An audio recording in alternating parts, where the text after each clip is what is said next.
you obviously had a really great relationship with Dillingham. How important is it for you to kind of build that relationship with Stein, and how important is that for your communication on the field and in games? Yeah, it's huge. I'm excited to have Coach Stein with us. Just from being around him already, being around him through spring and some practices, some walkthroughs. Very knowledgeable of the game. He played the position. He knows what to expect. He's seen a lot like I have, and he's been in a lot of different offenses with verbiage and stuff. So I'm excited about that, to get into game situations with him and see what he's seeing on the sideline, also get my perspective and collaborate together and make plans when it comes to games. Well, what's your interactions been with him? How's the relationship grown since he's been here? I mean, it's been great, and he's an easy guy to get along with, knows a lot of ball, just a great guy, foundational, great guy. He's got a great sense of humor, serious when he needs to be serious. So I've just enjoyed picking up on some things from him. He's very knowledgeable of the game, very smart. He's very talented, too, as a quarterback, so it's fun to watch him do some drills and get some visual tendencies. And so I'm excited to continue to grow our relationship. Obviously, it's got to be serious from coach to player, but then off the field it can be a good relationship and continue to grow that. He was talking about the first time you guys talked on the phone, and he didn't get too specific, but he made it sound like you kind of were challenging him, like you were asking some really probing questions. What do you recall wanting to get out of that first interaction with him? Well, at the time, it was one of those things, I still didn't know my decision yet. And so knowing Coach Stein, and then after that conversation, I knew we got a good one. And now seeing him in person, getting to hear his thoughts, getting to see what he likes from the pass game, run game, different auxiliary stuff. It's just fun learning ball, fun talking with guys like that who are like-minded, smart, good guys, and just they want to have success themselves. We haven't heard from you since your decision to come back. Just what was that process like, and what made you feel like, hey, I want to be in Eugene one more year? Yeah, I just wanted to exhaust everything I had in college, and I didn't want to have any regrets. And so right now I'm in a situation, I was fortunate. Both were great opportunities. Both were going to be great decisions. And then right now that I chose Oregon, it's all in, and there's just going to be a great season, more time to develop myself and get better, and there's always room for improvement. And I didn't want to leave college with nothing to show for it, so I want to really do a good job this season and go in there and win a lot of games. Do you feel the experience or the knowledge that you have playing as a fifth-year guy? Because there's been fifth-year senior quarterbacks, but there hasn't been, like yourself, we're going to be a 5-year starter at the college level. Do you see that experience playing in right now in practice? Yeah, I do, and as a matter of fact, this year is probably the most eye-opening. That I really get to see it.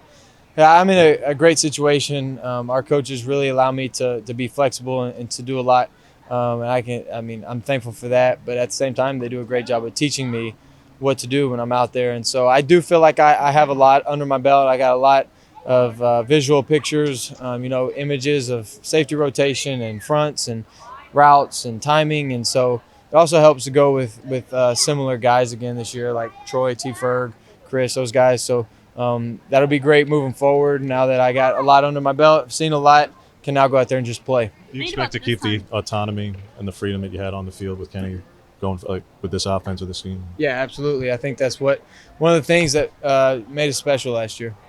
Going back to this time last year, you had just transferred here. You were still kind of grasp at what Oregon football was and what was going to be. Thinking about that and where you are now, just how much have you grown since then?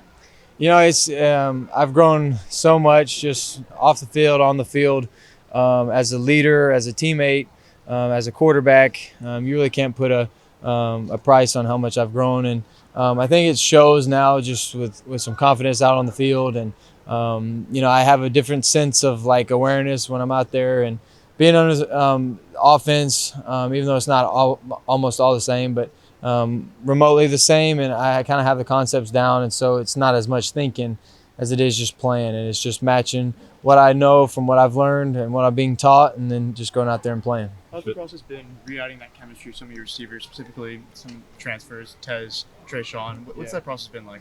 It's been a blast. One of my favorite times of the year is the off season, getting to go in there by ourselves and throw together, get the whole route tree, and start from the foundation, start with base concepts, and then grow and grow. And then it's also fun to meet with those guys and see what they're seeing in the film room and get their thoughts. And, I'm all the time asking those guys, like, hey, how do you want it like this? How do you want it like this? Where do you want the ball? How are you running your route? So very open line of communication between all of us, and I think that's what makes special connections. You guys have a lot of talent on the offensive line. I know it's a pretty new group compared to last year. What have you seen from them so far? They're dialed in. They're serious. They're going to pick up right where the guys left off last year. They're hungry. They all want to be their own version of last year. I think. Hey, Taki, they want to be. They can be like that group, but they're also going to be different. So they're going to have different ways to, have new experiences and to grow themselves. But at the same time, I think their goal after watching last year, they want to get to where that group was. Where's your focus just for improvement? I mean, you were so good. It's hard to find something for you to, hey, he needs to get better at this. Where are you focusing that effort at right now? Well, I think, there's still a lot of places. Even though, like, room for improvement, you look across the board and you say, I can focus on a lot of different things, but I believe sometimes when you're trying to get better, you should lock in on a few things and hone in on the ones that you really can make strengths of your game. You got strengths and weaknesses, and most of the time your weaknesses, there's not going to be a whole lot you can do to make those strengths. So you might as well focus on the strengths and make them even better, and then be dominant at those, and then get the weaknesses that you have in your game you want to build to where you have some consistency, and you don't want to just be exposed out there, but at the same time find a few of those things that you're good at and then become really good at them. And I think that's what makes special quarterbacks. Can you give an example of one of the things that you feel like you're really good at? When you talk about completion percentage, when you talk about taking completions, there's a fine line of like, I can force this, I can fit this in there, but at the same time my back's open. So like finding where the fine line is of I can make that throw versus it's not worth it. Let's take the completion, because at the end of the day, being consistent, completing the ball, that's what makes quarterbacks really good. What do you see about Ty and Austin? I mean, those guys are doing an exceptional job. Both guys make plays. Both guys are great leaders in their own right. They're great teammates, great guys to have in the quarterback room. They challenge me in individual. They challenge me in team periods. I'm fortunate to be surrounded by a great group of guys, and it starts with those two. What's impressed you about Coach Stein's football mind? I mean, you guys have had conversations. He seems like a very detailed person, as you are. Like when you guys kind of just start chopping it up, what's that like? He's got he's added different things. He's brought in different things that I haven't really done before. So I'm really eager to like listen to him and say like, okay, how you do this, how you do that. And if I just don't know, then I want him to teach me as much as he can. And that's what he's done a really good job of. He's taught he's taken what I know, and we're going to continue to do that. And then he's also taught the things that he knows that have worked well for him. And then I think collectively we're going to have a great time. And, I'm just it's different when, Coach Stein has played the game. He's played for a bunch of different OCs. He's been kind of in my spot. He's been through a lot of different systems. So he understands like what it's like to call it different things, and he understands how to group things together. And so I think he can relate to me a little bit from that point of view. What was it like to recruit Tez, and when did that really become part of the plan? I think when you look at just our team, we lost a few key receivers, and that's one area that we wanted to grow in. And I've had a pass with Tez, played with him in high school, have a great relationship with him, great connection. I know he's a really good player, and so just kind of went from there, and the coaches really liked him, and now he's just being a great help to our team. You're so diplomatic. I'm just curious, because of your history with Tez, was there conversations with other receivers of, we know the history, there's not going to be any favoritism or any, you know what I mean, in terms of just maybe confirming that with your guys? The first thing I did was call Troy Franklin and Chris and those guys and make sure, hey, like, we're trying to provide competition in the room. We're trying to provide explosive playmakers.